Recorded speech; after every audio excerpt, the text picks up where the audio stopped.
In today's video, I will be guiding you on how to change language on your Qwen AI. At first, you have to be on the home screen of your mobile phone. Open your desired web browsing application. For me, I'm using Google. You have to type in Qwen AI on your search bar and you will get into this interface. And make sure you are logged in into your account. From the home screen, you have to tap into your profile icon from the top right corner of your screen. In the pop-up, select Settings. In the setting interface, at the General section, you can see the option of language. You have to tap into it to change into another language. You will get various options like Arabic, German, Spanish, and many more. Select your desired language and tap on it. And that's how you change language in Qwen AI. Thanks for watching.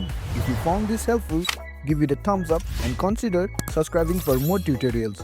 Drop a comment if you have question or suggestion for future videos.